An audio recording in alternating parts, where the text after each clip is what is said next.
Hola a todos y a cada uno de los participantes dentro del Foro de Cristianos Célula del Cuerpo de Cristo. Le damos la bienvenida. Como cada domingo entramos en escudriñar de la palabra. Hoy vamos a ver Génesis 3. Vamos a tratar Génesis 3 del 8 en adelante y vamos a ver los 4 o 5 primeros capítulos de Génesis 4. Así las cosas, dice y reza lo siguiente en la cita. Y oyeron la voz de Jehová que se paseaba en el huerto al aire del día, y el hombre y su mujer se escondieron de la presencia de Jehová, Dios, entre los árboles del huerto. Mas Jehová llamó al hombre y le dijo, ¿dónde estás tú? Y él respondió, oí tu voz en el huerto, tuve miedo porque estaba desnudo, me escondí. Y Dios le dijo, ¿quién te enseñó que estabas desnudo? ¿Has comido del árbol que yo te mandé que no comiese? En el verso 7 dice, y entonces fueron abiertos los ojos de ambos y conocieron que estaban desnudos. Entonces cosieron hojas de higuera y se hicieron delantales. El ser humano tenía ese ejercicio discrecional de elegir el libre albedrío. Giné, bienvenida. Ese libre albedrío que tiene toda persona y del cual nosotros gozamos toda vez que estamos hablando de ejercer esa voluntad en un hacer o en o no hacer, elegir hacer o no hacer, hacerse obediente o desobedecer. El hombre tenía dos árboles. Allí se le había dado una orden clara, expresa, exigible, y era: de todo árbol del huerto puedes comer menos o excepto del árbol de la ciencia del bien y del mal. No comerás, porque el día que ella coma, ciertamente morirás. Ello está en Génesis 2:17. Esa fue 16:17. Esa fue la orden que recibió, ese mandato. Nosotros vemos cómo, y algunas veces muchos se cuestionan y dicen, ¿qué hubiera pasado si el hombre, en lugar de elongar su mano y considerar una percepción diferente, hubiese hecho la ingesta del árbol de la vida? O si una vez habiendo hecho la ingesta del árbol del conocimiento de la ciencia del bien y del mal, hubiera ingerido el árbol de la vida. ¿Se perpetuaría el pecado? Sí, así hubiese sido. Y entonces Dios no perpetúa el mal. Por eso fue que Él Él mandó a dos querubines. Cuando estamos hablando de querubines, no estamos haciendo aquiescencia como popularmente las personas creen, que esa edad cronológica que se observa en el ser humano en atención desde el momento en que nace hacia el futuro, hacia la vejez, tiene esas diferentes edades. No. Cuando nosotros hablamos de aquellos espíritus, de aquellos querubines, nosotros estamos hablando de rangos. Estamos hablando de aquellas competencias, de aquellas jurisdicciones en cada uno de ellos hay. Por lo cual nosotros vemos que se les fue delegado a estos querubines, y estos querubines ondeaban una espada encendida, y esa espada es representación fiel y firme de lo que es el Espíritu de Dios obrando y capoteando en medio para no permitir que el hombre regresara o se adentrara al paraíso o el Edén o el jardín del Edén, para que no tomara el árbol de la vida. En ese momento no era apropiado. Más adelante sería ese árbol de la vida quien se manifestaría en este mundo terrenal, y entonces comeríamos de su cuerpo, beberíamos de su sangre, y así, de esa manera, habla de redención. Hablar de redención desde el Génesis, desde el comienzo, y así mismo lo ha dicho él: yo soy el alfa, la omega, el principio y el fin. Desde Génesis, Apocalipsis es el primer hombre, pero también es el último. Hace referencia al Mesías, esa obra mesiánica que nosotros vemos una y otra vez y encontramos una y otra vez manifiesta en su misericordia, en su compasión, en el amor, ese acompañamiento de Dios hacia el ser humano, como el ser humano tiene una connotación y una relevancia, toda vez que Dios, no solamente al crearle, porque cuando nosotros nos vamos a Berichídó, Génesis, al origen, dice en Génesis 1:1, dice que en el principio creó Dios todas las cosas. En Juan 1, capítulo 1 dice que en principio era un verbo, una palabra, una expresión. Ese verbo era con Dios y ese verbo era Dios y Él es el principio de todas las cosas. También en el desarrollo de Juan 1 vemos que apunta al Mesías y dice que Él es ese principio. Él es, para Él, por Él y en Él fueron creadas todas las cosas. Todos somos creados de Él, todos emergemos de Él, todos somos ese cuerpo. Un símil puede ser como cuando nosotros estamos mirando ese bosquejo, pero lo vamos a mirar no seccionado, sino todo el bosquejo es Cristo. Ahora, el cuerpo de Cristo es cada parte es importante y tiene una función, desarrolla una función. Y es así como todos nosotros que hemos emergido, esa Eva que emergió de su costado, esa Eva que él dijo, hueso de mi hueso y carne de mi carne, haciendo referencia a un ser humano. Ustedes una y otra vez en reiteradas ocasiones, Jamie, bienvenida, Tati, bienvenida, bienvenida, Emmanuel. Una vez nosotros miramos cómo Dios ya ha concebido ese hombre y lo ha puesto en escena en la creación y lo ha puesto para ejercer una mayordomía, lo ha puesto en escena para ejercitar ese señorío, el ser amo, dueño y señor de, donde la cabeza principal es Cristo, el Mesías. Él es la cabeza y nosotros el cuerpo de Él, donde Él reposa, donde Él descansa. Por allá le preguntaron a Él respecto de señales del fin. Y le preguntaron también, y dijo, y usó esta expresión: las zorras tienen su madriguera, las aves tienen su nido, pero el Hijo del Hombre no tiene donde recostar o reposar o posar su cabeza, no encuentra su iglesia. A los suyos vino y los suyos no le conocieron. Entonces vemos cómo el ser humano, desde el momento en que se aleja de Dios y amplía la brecha, cada vez está más distante, cada vez la brecha se ha ampliado más, está escéptico. Por eso cuando se le pregunta una de las señales del fin, dice, el amor de muchos se enfriará. Ese amor es Dios, porque dice que Dios es amor, ese amor es Dios.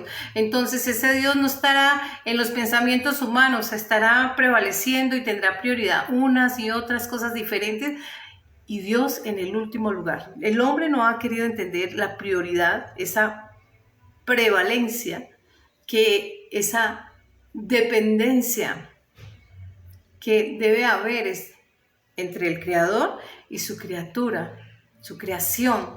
Esa criatura debe someterse en obediencia.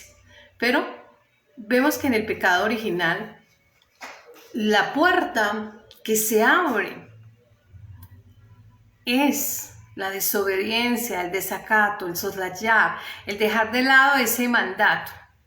Y luego en Génesis 4:1 vemos que el hombre se somete en obediencia porque él dijo, creced, multiplicaos. Y se allega a Adán, a Eva, a Isha, se allega ¿para qué? Para conocer, para tener esa intimidad, para fundirse en uno. Es decir, para someterse en obediencia. ¿De qué? De multiplicarse, de procrearse. Así las cosas, empezamos nosotros a ver la connotación de que los pensamientos de Dios son diferentes a los pensamientos humanos. Nosotros, desde esta morada terrenal, desde este cuerpo o el velo de nuestra alma, es nuestro cuerpo, esta morada. Por eso Cristo dijo, en alguna oportunidad dijo, en el reino de mi Padre hay muchas moradas, voy pues a preparar morada para vosotros. ¿Hace referencia a esta morada terrenal? No, a esa morada permanente, a esa morada eterna, a ese cuerpo perfecto. El hombre estaba en ese lugar de perfección, ese paraíso. Allí fue diseñado y fue el ser por prelación, por excelencia frente a la creación. Dios usaba expresiones y el Espíritu de Dios con poder creativo se hacía esa palabra con poder de creación.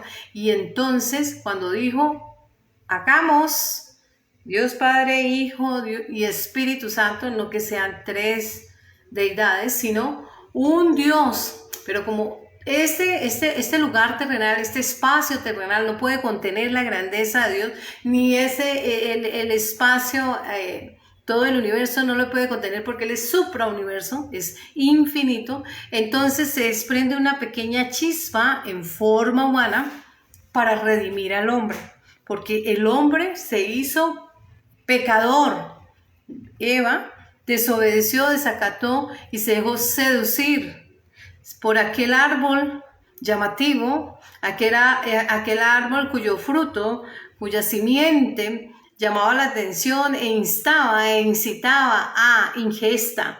¿Para qué? Para hacerse acreedor a qué? Al conocimiento de lo bueno y de lo malo. Ya el hombre adquiría conciencia de lo que es bueno, pero también de lo que es malo. Y se inclinaría a lo malo. Esa será su mayor debilidad. En palabras del apóstol Pablo, el aguijón de la carne. Su mayor debilidad, esa inclinación, esa apetencia, esa incitación a aquello que es prohibido, aquello que está legislado como prohibición o pecado. Pecado es toda infracción a la ley. ¿Y qué es ley? Toda palabra que sale de la boca de Dios. Luego, ley es desde Génesis hasta Apocalipsis, un compendio de normas, un compendio de leyes que nos dice a nosotros qué no debemos hacer. Y como ya está legislado, como ya está allí conservado, entonces ahí nos dice qué es pecado o qué es infracción a la ley.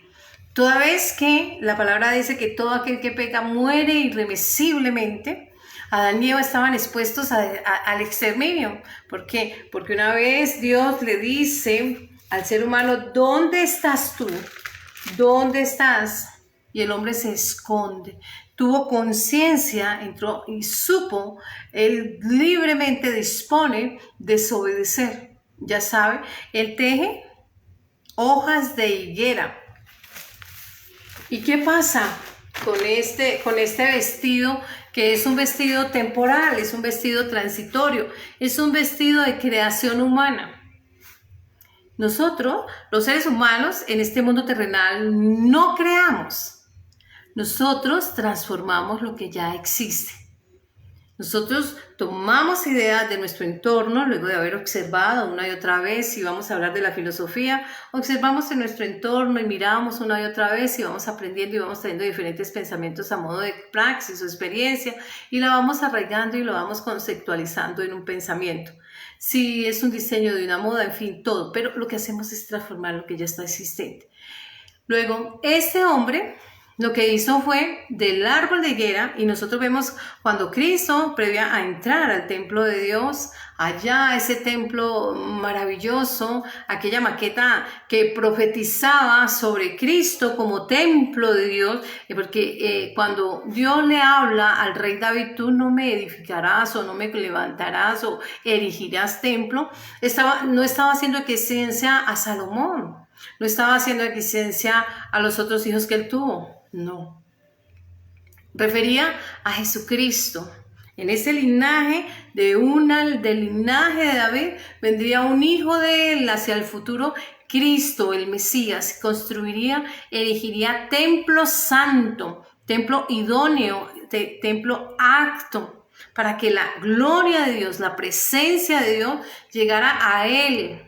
Por eso vemos en Isaías 61, 1 y 2 y luego vemos a Cristo en el Nuevo Testamento previo a adentrarse, a presentarse al mundo. Le dice, el Espíritu de Dios está sobre mí. Y cuando lo vemos nosotros allá en el río Jordán, que va a iniciar, a dar esa entrada del Evangelio en la iniciación del bautismo en agua, el Espíritu Santo desciende en forma corporal como de paloma y dice, y hay una voz que desciende del cielo, este es mi Hijo amado de quien mi alma haya contentamiento, o se complace, o le da alegría, haciendo referencia, apuntando a lo profetizado a través de Isaac, que es el que da alegría, el que le da gozo al Padre, en quien reconforta al Padre, una profecía que se estaba cumpliendo ahí en ese mismo instante.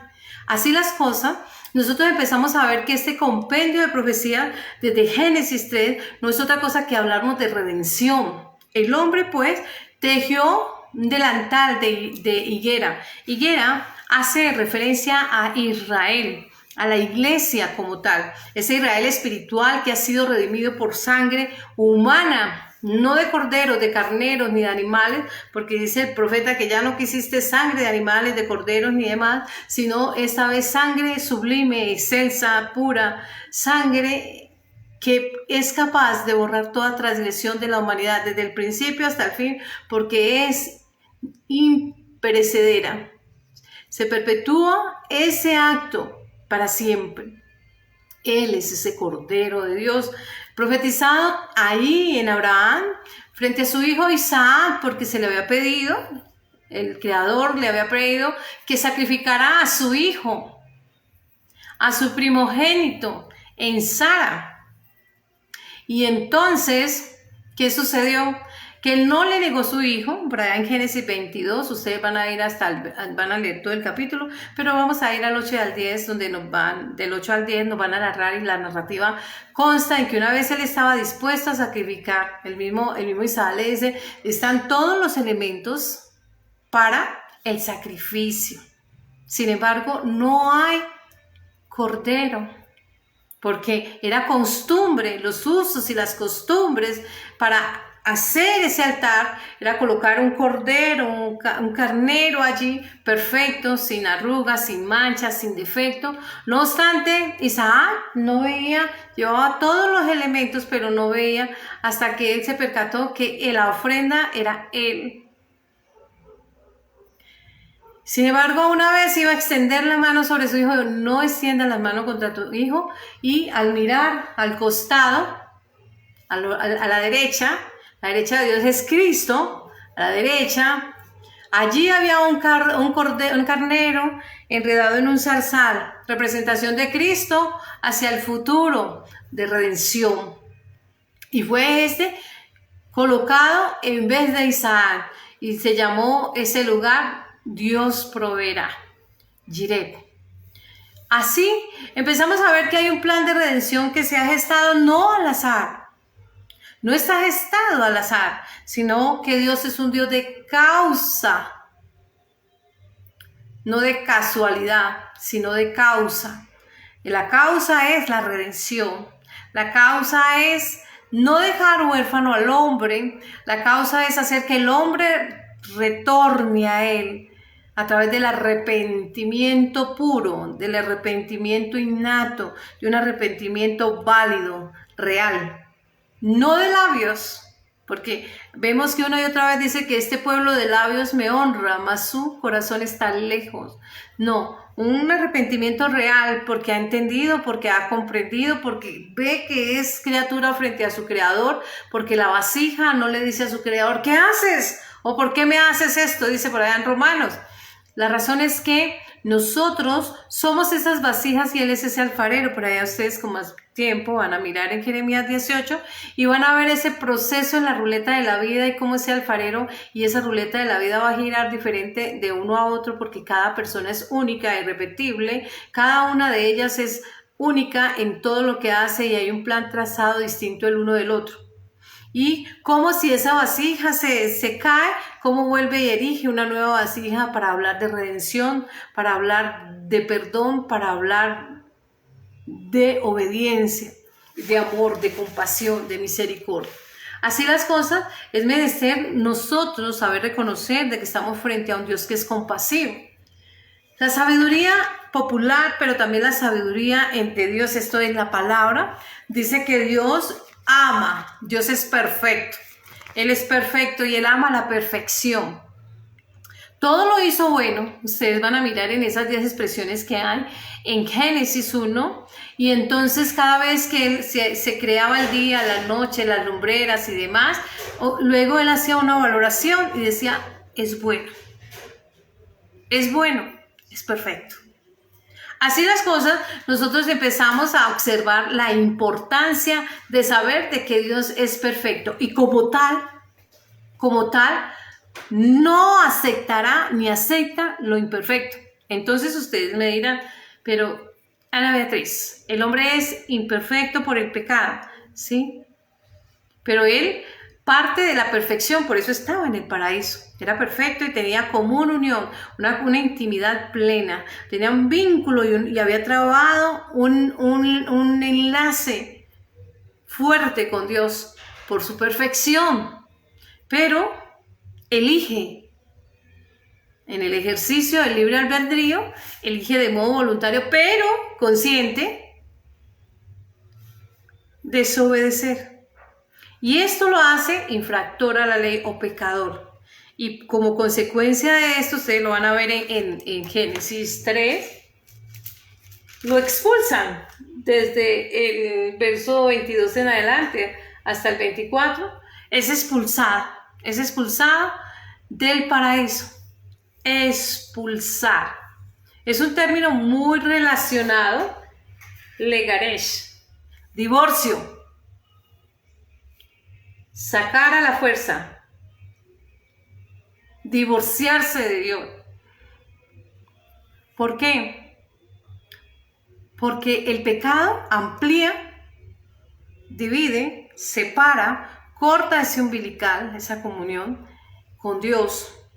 Y por eso es expulsado, porque el pecado no puede estar en la perfección de Dios. Por allá vemos nosotros cuando Dios en el monte Sinaí hace su aparición a Moisés y dice: quita tu calzado.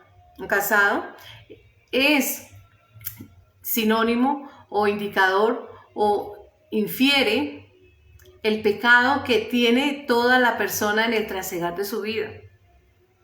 Y tiene que quitarse el pecado. Toda aquella suciedad que se le ha pegado en el trazo de su vida, en el trasegar de su vida, todos los vicios, resabios, etc.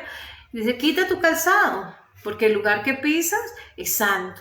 Vemos por allá en el lavatorio de los pies. Una vez están en la mesa para celebrar la Pascua, entonces el Mesías coloca su lebrijo, coloca toalla en cinto, la autoridad, y empieza a servir a estos 12 hombres. ¿Y qué le dicen? Por allá vemos una objeción en Pedro y le dice: no permitiré que me laves los pies. Dice: es necesario, porque si no, no entra en el reino de los cielos. Diariamente estamos nosotros pecando. Diariamente estamos fallando. Dice que todos somos pecadores. Y como todos somos pecadores, pues todos nos desviamos, nos apartamos de la perfección. ¿Por qué? Porque va a haber esa apetencia a lo ilícito, a lo ilegal. Lo ilícito es todo aquello que raya contra la ley, contra la ley. Entonces, vemos nosotros que Dios no quiere que nosotros andemos solapadamente como Adán, que se soterró, una vez pecó y adquirió conciencia, y al llamado de Dios, él pretendió esconderse de Dios. No solamente pretendió esconder su desnudez o su vergüenza, porque una vez hace la ingesta de ese fruto prohibido, ahí ya adquiere el peso y el contrapeso del juicio de valor, y ya él es apto y es idóneo para saber que pecó. Y hace una cubierta. La cubierta refiere y apunta hacia la redención. La cubierta, el cuerpo, es esa cubierta nuestra o el velo. Pero aquí él llega y hace tránsito apenas temporal. El tiempo que Dios le está preguntando: ¿dónde estás y qué has hecho? Y vemos cómo en Génesis 3:21 automáticamente nuestro Padre Celestial les hace tejido de piel, apuntando a la redención, porque esos corderos tenían que ser sacrificados. Había una vida que había sido sacrificada, 2 vidas, un vestido para Eva, un vestido para Adán. Y allí vemos en Éxodo cómo se nos habla de aquellos 2 corderos, uno que se indulta y se manda al desierto y uno que se crucifica. Hablando de redención del hombre pecador y cómo ese cordero que se crucifica es Cristo. Él es el cordero de Dios y el indulto para el hombre. Así las cosas empezamos nosotros a mirar el plan de Dios de compasión, de misericordia, lo cual apunta automáticamente, aunque Dios es un Dios perfecto y como tal quiere todo que sea perfecto, sin embargo no acepta lo imperfecto, lo cual automáticamente le llama a él a que ese ser imperfecto debe de hacerlo perfecto, pero mediante la fe de un hombre que hizo todo perfecto. Jesús, el Cristo.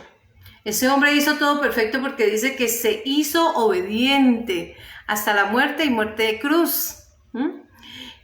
En Mateo 5:48 dice, sed perfectos como vuestro Padre es perfecto. Así las cosas, nosotros vemos que todo el ser humano tiene una sección, por eso es cabeza. La piedra angular que desecharon los constructores, edificadores o arquitectos ha venido a ser piedra angular o fundamento base. Cristo es esa cabeza, porque Él se hizo obediente en todo, la misma escritura, y toda la escritura es inspirada por Dios a los hombres. La palabra de Dios es viva y es eficaz, es espada de dos filos, penetrante, que penetra el alma, discierne las intenciones del corazón, los pensamientos profundos, Hebreos 4:12, y penetra hasta el ADN, los tuétanos, allí está el ADN humano. Y es allí donde nosotros empezamos a ver ese plan de Dios y esa misericordia y de cómo ese hombre que se hizo imperfecto a consecuencia del pecado, Él tiene un plan de rescate, Él tiene un plan para hacerlos hombres perfectos mediante la fe. Hebreos 11:1, 12, 6. La fe viene por el oír la palabra de Dios también dice la palabra. Y dice que sin fe es imposible agradar a Dios. La fe, la certeza de lo que no se ve, la convicción de lo que se espera. Así las cosas, es necesario que se crea. Esa fe es la que va perfeccionando al ser humano en el trasegar y va progresivamente, exponencialmente, haciendo ese proceso debido de maduración espiritual. Nosotros tenemos una maduración cronológica y también en atención a nuestra edad, en atención a nuestra formación, va creciendo exponencialmente a la medida que nos vamos preparando en las aulas, en las universidades y demás. Nosotros, en la medida que nos vamos apartando y nos vamos disponiendo para aprender la palabra, vemos que así nos vamos adquiriendo ese conocimiento y nuestra fe se va afianzando, se va fortaleciendo, se va arraigando y esas raíces se van anclando hasta dar esa consistencia, esa firmeza, porque el conocimiento del reino es grande. ¿Qué significa eso? Que todos los seres humanos, todos somos pecadores en primera primicia. Y en ese lema, todos los seres humanos somos pecadores, no hay justo ni aún uno, dice la palabra. Entonces empezamos nosotros a notar que tenemos que empezar a esforzarnos, que tenemos que empezar a preocuparnos y a enfocarnos y a involucrarnos y a interesarnos y de verdad trabajar en nosotros, trabajar en sí mismo. Casi siempre el ser humano es tendiente a mirar el hierro en otro, esa escuadra de lo que otro está haciendo. Pero dice, ¿por qué miras la paja del ojo ajeno y no miras la viga de tu propio ojo? ¿Por qué juzgas a otro y en lo que juzgas a otro te condenas?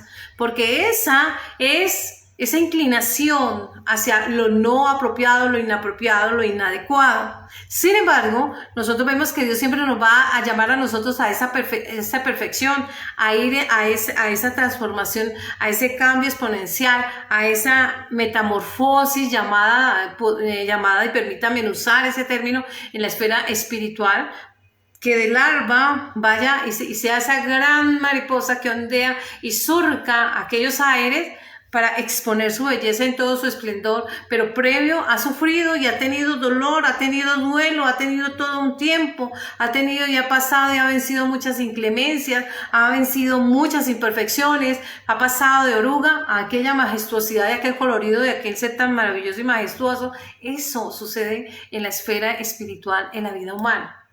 Así las cosas, Dios empieza en el ser humano un plan de redención y está allí exhibido, pero está allí inmerso, implícito, entre líneas, un poco de allí y un poco de acá, y empieza a mostrar ese plan maravilloso de justicia, de compasión, de generosidad, de misericordia. Nosotros vemos el Mesías dice, y tuvo compasión de las multitudes porque andaban como ovejas que no tienen pastor, y él es ese pastor en Salmo 23:1. Y empezamos a ver que Dios siempre ha hecho ese acompañamiento permanente al ser humano, nos acompaña a ti y a mí diariamente, pero a veces estamos parcos, estamos distraídos, estamos por allá en otras cosas, a veces nos gusta ser muy fantasiosos y creamos aquellas islas y todas esas demás cosas y estamos atendiendo a lo trivial, a lo perecedero, a lo temporal, y nos olvidamos de aquello que es realmente importante.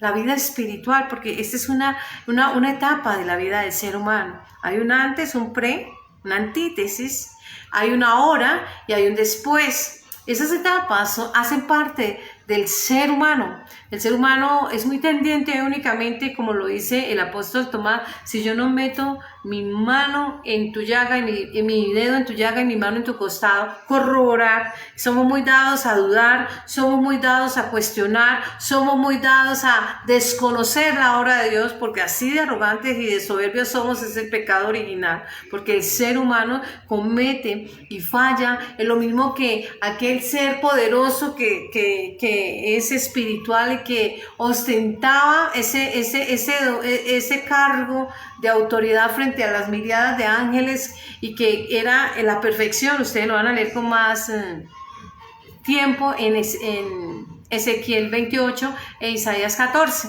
Y ahí nos van a hablar de cómo ese ser, aunque es sabio, es bello, es esplendoroso y tiene una vestimenta perfecta, no obstante el orgullo, la arrogancia, la soberbia, el querer ser Dios, hizo que nublara su entendimiento y cayera de esa gracia. Para recordarle el Creador que es criatura suya y que todo lo que existe es por Él, para Él, por medio de Él fue creado y a su servicio.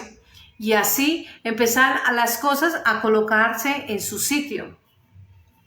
¿Qué significa que Dios no acepta lo imperfecto? Significa que Él mismo va a trabajar en un plan de perfeccionamiento a razón de la misericordia, a razón de la compasión, a la razón del amor. De tal manera amó Dios al mundo que ha dado o ha enviado a su unigénito para todo que en Él cree no se pierda, mas tenga vida eterna. Así las cosas, nosotros vemos hombres grandes como Moisés, Sansón, Abraham, David, Jacob y todos y cada uno de aquellos grandes exponentes de la palabra, como ellos, todos, en algún momento cometieron muchos errores, pero la diferencia raya en cuanto, y lo que tuvieron en común es que cada uno de ellos tuvo la sencillez, pero también la mesura, pero también la honestidad de aceptar, reconocer y admitir el error. Y se apoyaron siempre en Dios. Siempre se apoyaron en Dios en todo aquello que emprendía y estuvieron en consulta permanente y tuvieron esa confianza firme, confianza, fe en ese Dios. Y esto es lo que la Biblia llama de estos hombres perfectos. No fue que ellos se hicieran perfectos, no por obra, para que nadie se vanagloríe, dice la Escritura, sino Él los va perfeccionando. ¿Por qué? Porque les va enseñando en el trasegar de tu vida y de la mía, entre ese acierto y no acierto, acierto y error, vamos adquiriendo esa experiencia de vida. Y en el transcurrir de los años nos vamos haciendo hombres más sabios, a razón y en atención a la edad cronológica, en atención al conocimiento intelectual, en atención a la sencillez y a la experiencia. Así las cosas, podemos nosotros decir que esas personas fueron mejores que nosotros. No. Todos los seres humanos hemos fallado. En algún momento le hemos fallado a Dios. Por eso pedimos diariamente perdón. El Padre nuestro dice, el pan nuestro de cada día dánoslo hoy. Ese pan es Cristo, la redención, la salvación. Dame la salvación diaria, el perdón diario. Perdona nuestros pecados como también nosotros perdonamos a quienes nos ofenden. Ese reconocer diariamente que estamos una y otra vez. Pero ¿qué dice la Escritura? Si 7 veces cae el justo, 7 veces Dios le levanta o 7 veces se levanta. Así las cosas, nosotros vemos que ese plan de redención va desde el inicio. Está considerado y allí está hablado o profetizado en la palabra. pero no es otra cosa que un llamado a vencer la naturaleza pecaminosa o la inclinación a pecar o la inclinación a la desobediencia. ¿Por qué? Porque si no lo hacemos, entonces hay un rechazo. Por eso vemos en Apocalipsis 3 que dice que el que no está frío o está caliente, que debe tomar una postura, que nadie puede estar en un término medio o mediando entre el bien y el mal, tomando un rato sí y un rato no, porque él lo vomitará, lo rechazará, lo repelerá. Hay que tomar, por eso tenemos ese uso del libre albedrío o el ejercicio del bien y del mal. Ustedes me preguntan si en la palabra libre albedrío está dentro de la escritura. Sí, pero no. ¿Qué quiere decir? En Deuteronomio 6 dice, en Deuteronomio dice, frente a ustedes he colocado, 30, he colocado el bien y el mal, la vida y la muerte, escojan la vida. Así las cosas, ahí hay el ejercicio del sí y el no. Nosotros, el ejercicio del sí y el no está personificado en ese árbol del conocimiento de la ciencia del bien y del mal. El ejercicio del libre albedrío, que no es otra cosa que ser consciente. El hombre lo que adquirió fue la conciencia, el ser consciente de lo que está haciendo, porque tiene la capacidad de hacer juicios de valor y tiene la capacidad de escoger y hacerse responsable de sus actos. Romanos 3, del 9 al 18, dice lo siguiente: ¿qué pues? ¿Somos nosotros mejores que ellos? En ninguna manera. Pues si ya hemos acusado a judíos y a gentiles que todos están bajo pecado, no dice algunos, sino todos, están bajo pecado, como está escrito, no hay justo ni aun uno, no hay quien entienda, no hay quien busque a Dios, todos se desviaron, a una se hicieron inútiles, no hay quien haga lo bueno, no hay ni siquiera uno, sepulcros abiertos es su garganta, con su lengua engañan, veneno de áspides debajo de sus labios, su boca está llena de maldición y de amargura, y sus pies se apresuran a derramar sangre. Quebranto, desventura hay en sus caminos, y no conocieron camino de paz. No hay temor delante de sus ojos. Eso significa el ser natural. El ser del común, alejado de Dios. No hay ese temor de Dios, no hay ese concepto, no hay esa conciencia, está confundido porque él ve lo que es el cuerpo, lo terrenal, todo esto terrenal le impide observar o hacer observancia de lo espiritual y lo trascendental que es que nosotros trabajemos en la esfera de nuestro ser, trabajar en sí mismo. Razón por la cual es menester que nosotros reconozcamos la necesidad de reconocer a Dios, la necesidad de reconocer que somos dependientes, que nosotros estamos a veces tan escondidos y soterrados como Adán cuando se escondió de Dios. Así nos escondemos nosotros de nosotros mismos, porque a veces nosotros somos un dilema, somos un misterio para nosotros mismos porque no nos conocemos. Aunque somos ese especial tesoro para Dios, nosotros no hemos entendido ese plus. Nosotros no hemos entendido la importancia de ser un humano. La importancia que tenemos y el valor que nos ha endilgado Dios a nosotros como hijos o hijas suyas o como creación, la máxima de la creación, y que nosotros no podemos escondernos toda vez que hayamos fallado o tratemos de disfrazar o de maquillar o de vestir la vergüenza o el pecado disfrazado o soterrarnos en el pasado para escondernos de Dios. Ese vestido temporal que hizo Adán, esa higuera, representación de ese Israel, de eso temporal, de ese Israel terrenal, de ese Israel humano, de ese Israel, de esta esfera terrenal imperfecto, recibe de Dios un vestido perfecto de redención.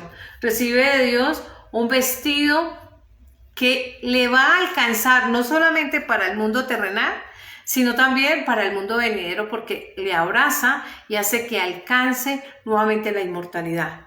Recuerden ustedes que el ser humano pierde la inmortalidad una vez peca, porque la ley dice que todo el que peca muere irreversiblemente. Allí Dios hubiera podido acabar con este par, representando así toda la humanidad, la existencia de la humanidad, pero Él tuvo compasión. Dice, ciertamente el hombre es carne, es débil y tiene compasión del ser humano. Entonces le hace un vestido que alcanza la redención, que alcanza el perdón, y esa cubierta, ese vestido que nos da Él de perfección, nos la entrega a modo de gracia por los méritos que hace Cristo Jesús en este mundo terrenal. Job 9:20 dice lo siguiente: si yo me justificare, me condenaría mi boca, y si me dijere perfecto, esto me haría inicuo o pecador. Si me declaro justo o perfecto, mi boca me condena. Si íntegro, Él me declara culpable. Eso es el ser humano, pero nosotros tenemos un nombre perfecto, se llama Jesucristo, por eso es cabeza, es el único. Muchas veces, y es muy común escuchar toda vez que se está compartiendo una fracción de la palabra o se le está compartiendo el mensaje a alguien y dice, no, pero es que yo no hago mal, yo no robo, yo no mato, yo no pleiteo, Santa Teresa de Jesús le queda en pañal. Pero ¿qué dice la Escritura? Todo hombre es pecador y todo hombre es imperfecto, porque el pecado que trae consigo lo trae desde el origen. Y de ahí los ancestros, aquellas maldiciones generacionales, que solo son cortadas una vez llega uno al Evangelio a través de Jesucristo y se rompe esas cadenas de maldición, y ya los hijos no llevarán los pecados de los padres, ni los padres llevarán los pecados de los hijos. Entonces empezamos a ver que nosotros no nos justifican las obras ni nuestras acciones, porque esa tendencia a fallarle a Dios es permanente. El fin y el propósito de la redención marcado aquí en Génesis, y que está muy dibujado en Génesis 3:21, en comparación a las obras humanas, lo que hace el hombre humano, aquellos delantales de higuera, aquella Israel que apenas Dios le bendecía, entonces se alejaba. Cada vez que Dios disciplinaba, entonces se arrepentía y mantenía entre ese sí y ese no, como una espoleta, una y otra vez, y habían esos juicios de Dios por desobediencia. En cambio, la obra redentora de Cristo es perfecta, alcanza y abraza a toda la humanidad, transforma desde el interior al ser humano.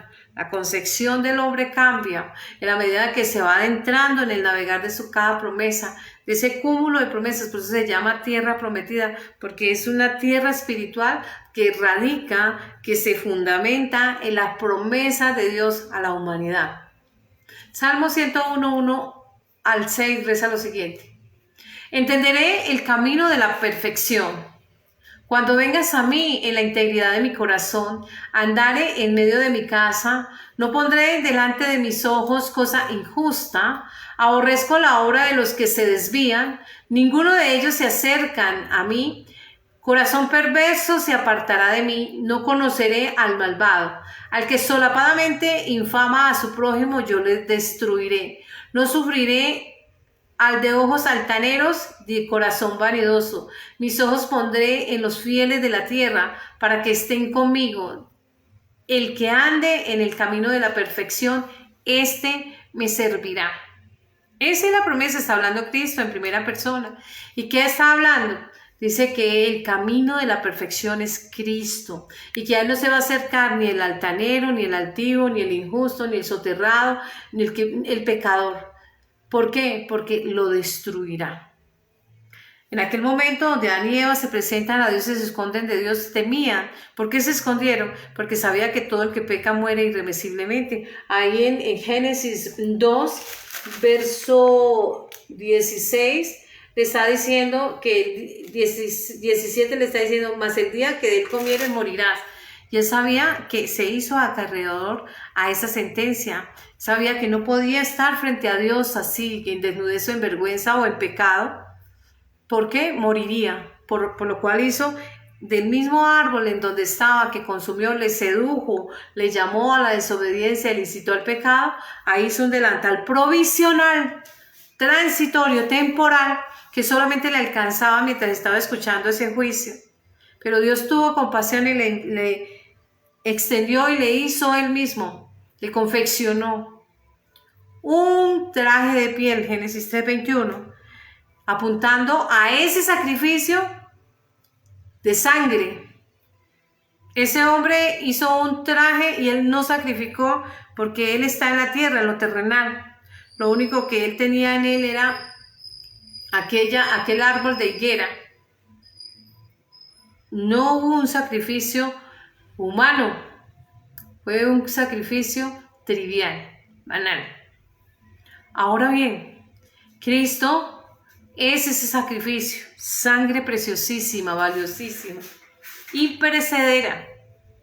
Ahora vemos nosotros en el verso 4 en adelante que nos va a hablar de Caín y Abel, dos hermanos, comparten ese tallo genético, Adán y Eva. Sin embargo, aunque parten de esa misma casa, uno muy diferente al otro, haciendo referencia a lo terrenal y a lo espiritual.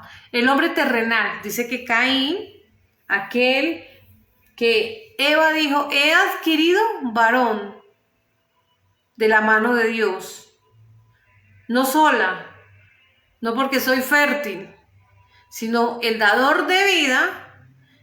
Me alineo en obediencia, trabajando mancomunadamente con Dios, estando Adán y Eva en obediencia, entonces trajo vida.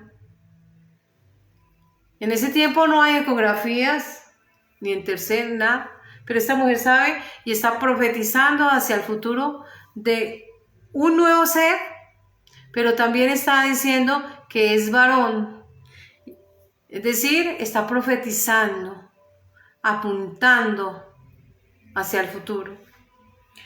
Y cómo este hombre es hábil, trabaja en el campo, trabaja la tierra. ¿De dónde salió Adán? De la tierra, de Adamá.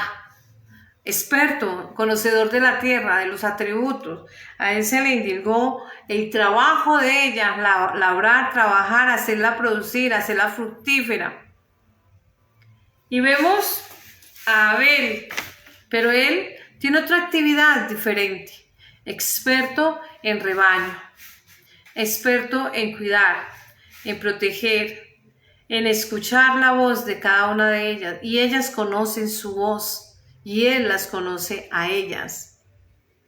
Y cuando llega a Dios esa ofrenda, hay una vida, hay sangre de expiación, hay sangre de redención capaz de hacer cubierta para el hombre, para que pueda estar frente a Dios, frente a un juicio y pueda salir invicto. Por eso, si nos devolvemos un poquitico a Génesis 3, dice, y sacó Jehová del huerto del Edén para que labrasen o para que trabajasen en la tierra. Para que trabajase en la tierra. ¿De dónde fue sacado Adán? De Adamá. Para que trabajase en él mismo, para que trabajase en su carácter, para que trabajase en su manera de pensar, para que pudiese conocerse a sí mismo, para que trabajara en aquellas debilidades y las perfeccionara.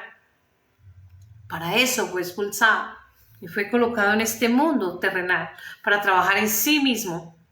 Pero dice también que Dios lo sacó, lo expulsó o se divorció de él y lo puso al oriente del Edén. Eso lo dice en el verso 24 de Génesis 3. Echó pues al hombre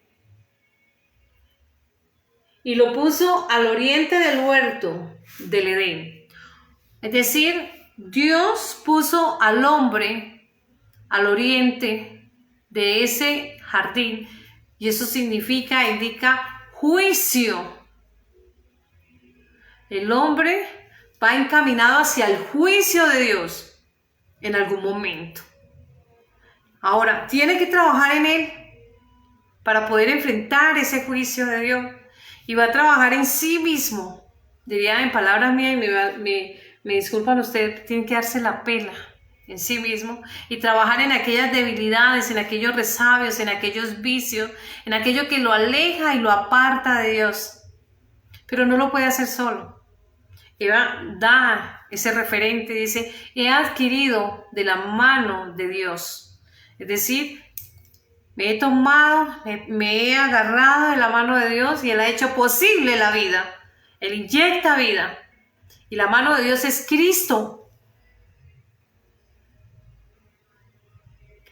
Entonces, ese Cristo es el único mediador entre Dios y los hombres. Moisés profetizó de él, dijo, Dios después de mí enviará a uno, a él oiréis y haréis todo lo que él os diga. Y ese es Cristo Jesús, el Mesías. Cristo es ese mediador, así como Moisés medió entre el pueblo y Yod-Heh-Vav-Heh, así Cristo media entre el pueblo y Dios. Ello está escrito en Hebreos 12:24. Cristo, único mediador, su sangre más pura que aún que la de Abel. Ahí empezamos a mirar ese plan de redención y de salvación. Por eso Eva dijo, he adquirido varón, redentor, salvador. Porque Caín es el hombre pecador, el hombre terrenal. Abel es el hombre espiritual, Jesucristo el Mesías, aquel sustituto, aquel suplantador del hombre en ese altar de altares. Por eso le dice en el verso 4, capítulo 4, verso 6, dice, entonces Jehová dijo a Caín o Caín, ¿por qué te has ensañado y por qué ha decaído tu semblante? Estaba molesto porque había una obra redentora perfecta. Dios miró el sacrificio de sangre. Los vegetales no se sacrifican. Lo temporal, aquello trivial, aquello banal, no. Hay que desprenderse del egoísmo, hay que comprometerse, hay que trabajar en ese maridaje, que esa alianza con Dios, ese pacto con Dios, pero debe haber compromiso. Y vemos cómo él se ensaña contra su hermano y le mata así como nosotros matamos y crucificamos a Cristo.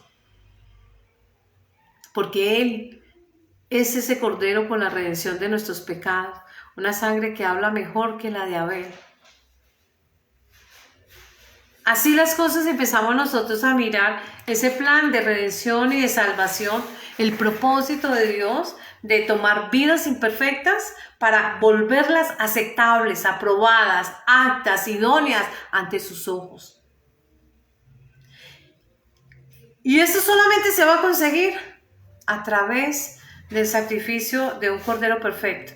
Sacrificio no quisiste, ni sangre de corderos, de cabríos, nada. La sangre de Cristo, ese sacrificio exceso, perfecto, magno. Y lo conseguimos a través de la redención. Porque ese hombre perfecto, esa sangre perfecta, tiene el poder de perfeccionarnos, de transformarnos.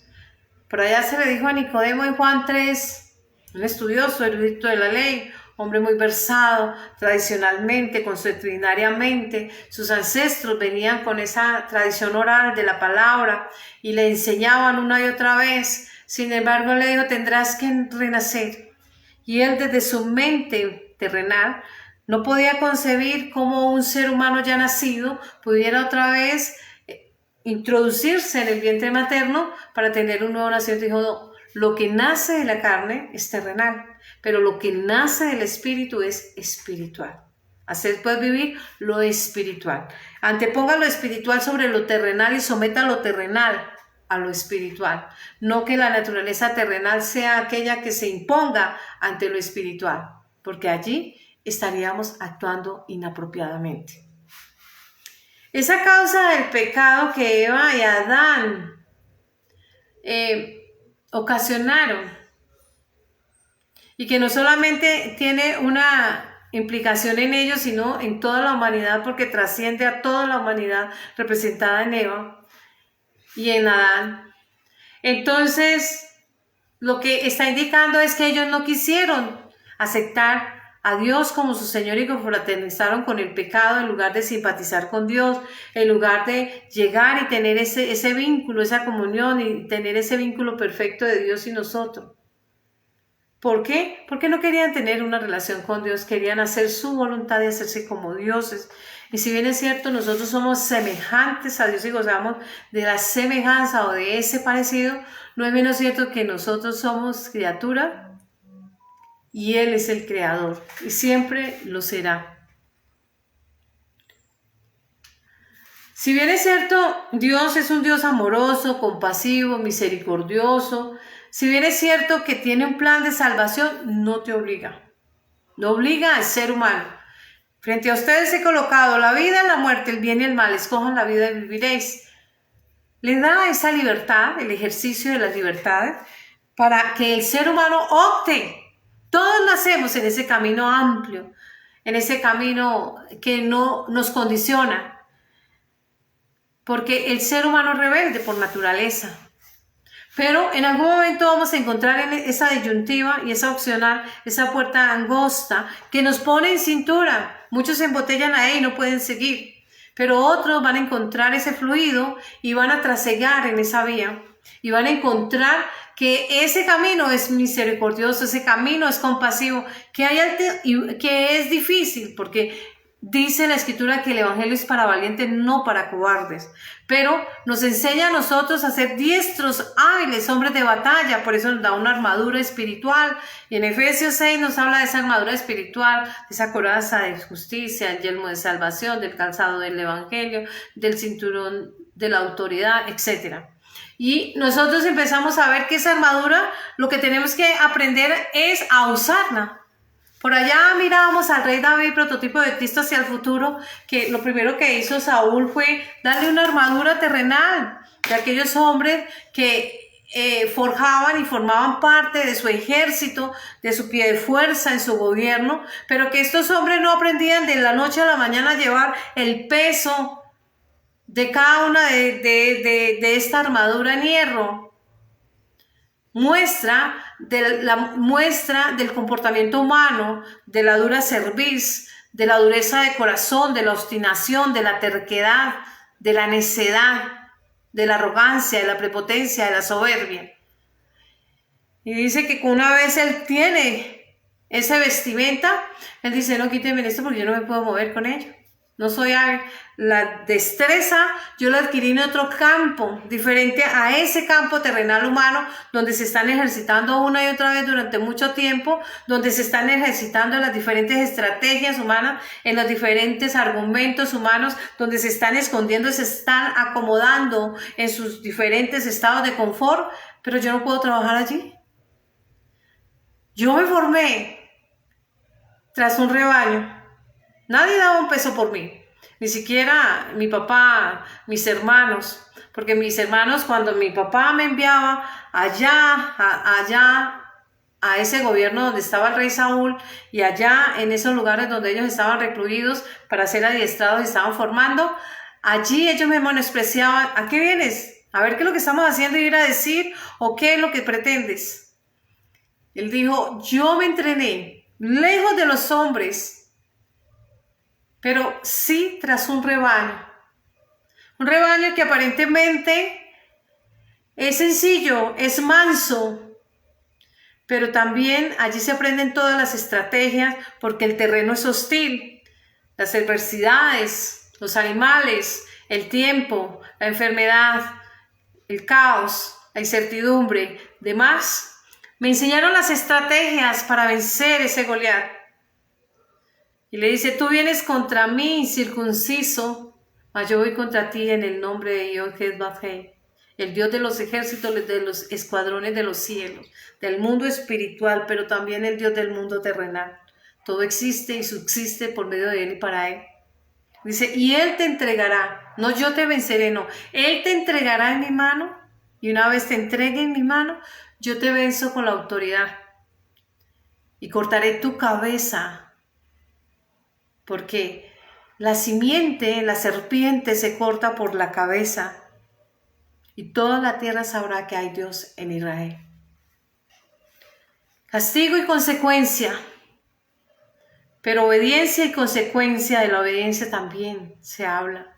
Se habla de redención, se habla de perfección, Se habla del proceso de transformación, del proceso de renovación, del proceso de renacimiento. Una promesa allí escondida para los hombres del mundo, porque para los hijos de Dios no se les habla en parábola, se les habla en términos de cada uno, para que entiendan, para que consuman ese alimento espiritual, porque no solo de pan vive el hombre, sino de la palabra que sale de la boca de Dios, el alimento espiritual, porque nosotros prevalecemos en lo espiritual más que en lo terrenal, porque nuestra vida terrenal máximo va hasta 120, Génesis 6:3, pero nuestra vida está en nuestra alma, nuestra esencia, y ella es imperecedera. Tiene que vencer o ser vencida en un juicio frente a esos tribunales celestiales para poder perecer, porque por ahí nos decía Cristo: no teman a quien mata el cuerpo, teman a quien tiene el poder de matar el alma. Y esa es la segunda muerte. Ahí nosotros empezamos a ver las prioridades y aquellas connotaciones que son tan importantes a la hora de hablar de este franja de fe, a la hora de hablar de Jesús, el Cristo, el Mesías, Jesús de Nazaret, Yahshua HaMashiach. Nosotros vemos que tenemos que quitarnos la vergüenza, porque es vergonzoso presentarnos ante el Padre cuando estamos inmundos, cuando estamos incircuncisos. No podemos ni siquiera elevar nuestra mirada porque el pecado nos apalea. No podemos alzar nuestra mirada a ver el amor de Dios cuando nos está diciendo te amo, te amo, te amo, y cada palabra azota por consecuencia del pecado, porque no podemos ni siquiera mirar, porque el pecado apalea al ser humano. Esa es la vergüenza que habla allí. Luego, ¿qué debemos hacer? Confesar el pecado. Ahí se está hablando de la necesidad de arrepentirse y de confesar. Si mi pueblo se humillare, sobre el cual mi nombre es invocado, se arrepintiera y confesare sus pecados. La procedencia, lo apropiado de la confesión, lo apropiado de confesar, pero también de arrepentirse en un arrepentimiento real y cierto, para que haya ese proceso de renovación o de transformación que es tan importante. Dios pues forjó al hombre, le hizo cubiertas capaz de cubrir el pecado. Nosotros vemos cómo Jacob usó esa cubierta para sustituir a Esaú y recibir en él la bendición de ser el Mesías, de ser el Salvador, de redimir a su pueblo, un remanente. Modo adecuado, debido proceso. La magnitud del evento es ese plan de salvación perfecto, nada es al azar. Luego, esa palabra de cubierta y expiación da lugar, al lugar. ¿Por qué? Porque es la manera apropiada de concebir ese término que está anunciado en Génesis 3:21 y es a modo de expiación, cubierta de expiación, que no es otra cosa que librarse del juicio de Dios en atención a la misericordia, a la compasión, a la redención, a la salvación que nos ofrece el Padre a través de Cristo. Y se evita ese distanciamiento, se acorta la brecha, porque Él es ese camino, se enlaza ese vínculo perfecto, se traba, se entrelaza ese vínculo perfecto y puntualiza así cómo se retorna a Dios. Recordando, por eso dice, seguid mi ejemplo os he dado. Así como yo hago, ustedes deben de hacer. Y es la manera en que nosotros nos liberamos del pecado, nos libramos de un juicio de condenación y de muerte para retomar la eternidad. Porque la paga del pecado es muerte, pero el don de Dios es vida eterna en Cristo Jesús, Señor nuestro. Ello está escrito en Romanos 6:23. Luego, esa consecuencia que tuvo el pecado origen, que fue la muerte primera, que es la que surte todos los seres humanos en esta velo, morada terrenal, cuerpo o cubierta terrenal, solo es temporal. Porque nos enfrentamos a un juicio perfecto, insobornable, un juicio real, donde tenemos un ente acusador, que son nuestras propias obras y acciones que van a hablar en contra de nosotros. Y tenemos un ente de defensa, un abogado, primera de Juan 2:1, que va a desmontar un abanico probatorio en contra, que va a desmontar cada prueba que esgrima ese ente acusador y va a decir: yo lo salvé, yo lo perdoné, yo lo redimí. Y vamos a salir invictos a través de Cristo, porque Él es el hombre perfecto y la cubierta perfecta, capaz de alejar el juicio de Dios y atraer la gracia de Dios. ¿Para qué? Para que nosotros seamos salvos. Primera de Pedro 1:18, reza lo siguiente en el ítem: ¿no fuisteis rescatados de vuestra vana o vacía manera de vivir, la cual recibiste de vuestros padres, aquellos primeros hombres, no con cosas corruptibles como oro o plata, sino que fueron redimidos con sangre preciosa de Cristo, como de un cordero sin mancha y sin contaminación? Hebreos 12:24. Y a Jesús, mediador del nuevo pacto, o del nuevo convenio, o de la nueva alianza, o ese matrimonio, y la sangre rociada que habla mejor que la de Abel. Mirad que no desechéis al que habla, porque si no escaparon aquellos que desecharon al que los amonestaba en la tierra, mucho menos nosotros si desechamos al que amonesta desde los cielos. Ser uno, como Cristo está en el Padre está en el Hijo y el Espíritu da testimonio en ellos. Así nosotros en Cristo, porque Él es nuestra cabeza, y Cristo en Dios, porque Él es la cabeza de Cristo. Nosotros pues tenemos que tener claro que debemos y tenemos conciencia, conocemos, sabemos y tenemos conciencia del bien y del mal. Por eso, cuando alarguemos nuestra mano, la mano de Dios es Cristo, la mano del hombre es su Hijo. Y Cristo es el Hijo del hombre, el sustituto del hombre en el sacrificio por expiación de los pecados. Entonces, dijo Jehová: he aquí el hombre es como uno de nosotros. Por allá en Génesis 1:26 dice: hagamos. Y por allá en Génesis 3:26 dice: he aquí el hombre es como uno de nosotros, en plural. Dios Padre, Dios Hijo, Dios Espíritu Santo. Un Dios, Ejad, la unidad. El efecto de la redención es ensamblarse nuevamente como un solo cuerpo. Todo fue creado por medio de Él, por Él, para Él y con Él. Entonces, ¿qué significa ese uno de nosotros? El árbol de la vida, Cristo. Conoce el bien, conoce el mal, pero se hizo obediente hasta muerte de cruz. ¿Qué involucra y qué consecuencia tiene eso? Que por el mérito de las obras, las acciones de lo que hizo el Mesías, el Cristo, nosotros nos vestimos de esa cubierta de lo que Él hizo a través de su sangre y adquirimos esa gracia. ¿Por qué? Porque como nosotros pecamos, todo aquel que comete pecado se hace esclavo del pecado, Juan 8:34. Pero Cristo nos hizo libres a través de sus logros. Él es esa gracia. Y esa cubierta de gracia que es su sangre, nos hace a nosotros hijos e hijas de Dios y merecedores del reino.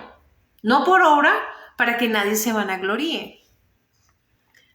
automáticamente nos hacemos acreedores. Tenemos la vocación de herederos que se representa fielmente como hijos e hijas. No heredará el hijo de la esclava del pecado con mi hijo. Hereda el hijo y el que tiene la vocación de hijo. Y esa cubierta nos hace hijos. La cubierta de la sangre de Cristo nos hace hijos, herederos, coherederos con Cristo. Bendito el nombre de nuestro Señor Jesucristo. Juan 10, 2 al 5 dice lo siguiente. Mas el que entra por la puerta es el pastor de las ovejas. A este abre el portero y las ovejas oyen su voz y sus ovejas llama a cada uno por su nombre y las conoce. Él las ha individualizado, Él las identifica como suyas y las saca. Y cuando las ha sacado fuera, todas las propias van delante de ellas y las ovejas les siguen su ejemplo, siguen su trazo, repisan sus pisadas, porque conocen su voz. Cuando oyen una voz extraña la desconocen y no la siguen, porque ellas saben cuál es la voz de su Señor. Nosotros pues conocemos la voz de nuestro amo, dueño y Señor. Por eso en Deuteronomio 10, 15, 16 nos dice: ejecuten el libre albedrío. Frente a ustedes he colocado el bien y el mal, la vida y la muerte. Y le dice: escoja la vida, la bendición y no la maldición. El libre albedrío nosotros lo debemos ejercitar y ejercitarlo en debida forma. Elegir ser como Dios. Elegir el bien. Saber y querer conocer, comprender, aprender el bien. Disponernos a hacer el bien. Ser y aspirar a ser sabio, obediente, porque conocemos, tenemos conciencia de las implicaciones que trae la maldad, la desobediencia. Elegimos hacer la voluntad de Dios y lo que a Él le agrada. Esto es la invitación que nos hace a nosotros. Trabajar de manera suficiente, no insuficiente, como Adán y Eva, que la obra que ellos hicieron al coser su delantal, que es temporal, no es creado, es la transformación de lo creado. Nosotros no somos creadores, nosotros transformamos lo que Dios ya hizo, entonces no es creación propia. Hay una transformación, pero esa transformación solo es temporal. En cambio, aquel sacrificio que da Cristo es una transformación permanente, perpetua, eterna, que va desde adentro hacia afuera, porque hay un sacrificio de una vida y esa sangre ha sido la cubierta que nos viste y cubre nuestra vergüenza, nuestro pecado frente a Dios, y nos hace como vestidos apropiadamente, de manera adecuada y propia para la ocasión. Por allá vemos unas bodas y llegó un hombre vestido inapropiadamente. Todos eran invitados, pero no se vistió con esa cubierta apropiada que cubre la vergüenza del pecado, que es la sangre de Cristo. Hebreos 12, 24. Sino con la vestidura humana, por lo cual fue expulsado de las bodas, y ahí es el lloro y el crujir de dientes, dice la palabra, porque se vistió de modo inadecuado, insuficiente, imperfecto, es decir, un cambio temporal. No por obras, para que nadie se vanagloríe. Rechacemos el pecado, elijamos hacer el bien, actuar apropiadamente para vivir eternamente. No reine pues el pecado en vuestro cuerpo mortal, de modo que lo obedezcáis en sus concupiscencias, ni tampoco presentéis vuestros miembros al pecado como instrumentos de iniquidad, sino presentaos a vosotros mismos como a Dios, como vivos entre los muertos, vuestros miembros a Dios como instrumentos de justicia, porque el pecado no se enseñoreará de vosotros, pues no estáis bajo la ley, sino bajo la gracia, la sangre de Cristo, la cubierta de la sangre de Cristo.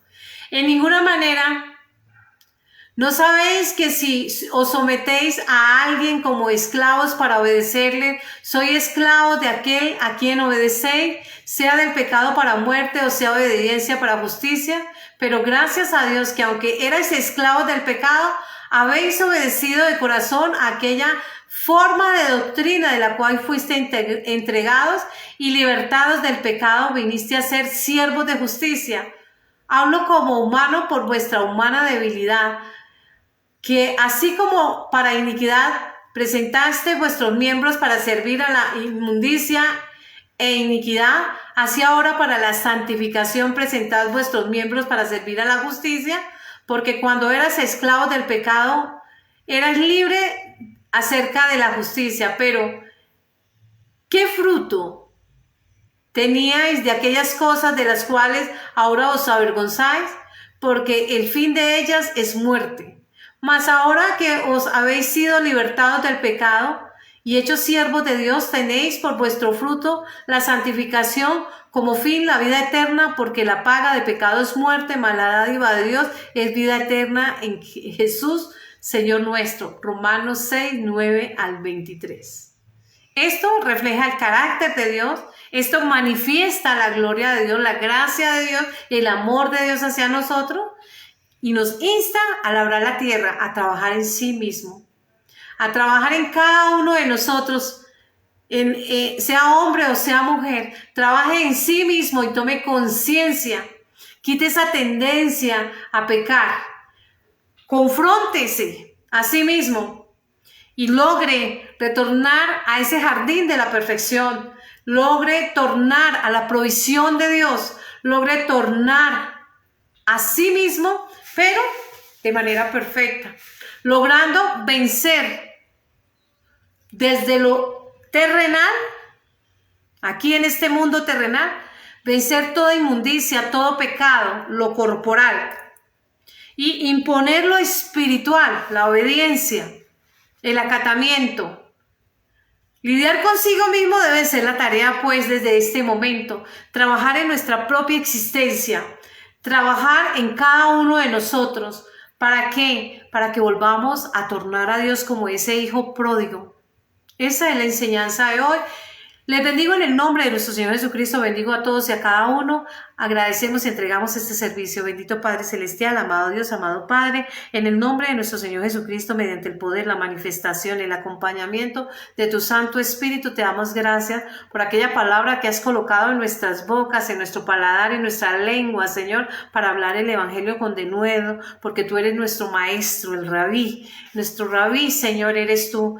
Tu Santo Espíritu, Señor, esa espada que ondea, Señor, por todos los lugares del ser humano, Señor, para adentrarse, para escudriñar, para adentrarse en lo profundo de nuestros pensamientos, de nuestros sentimientos, para trabajar en nosotros, para darnos conciencia, para darnos fortaleza, para que nosotros podamos ser hijos e hijas de Dios. Te lo agradecemos todo en ese paquete de redención, de salvación a través de Jesucristo.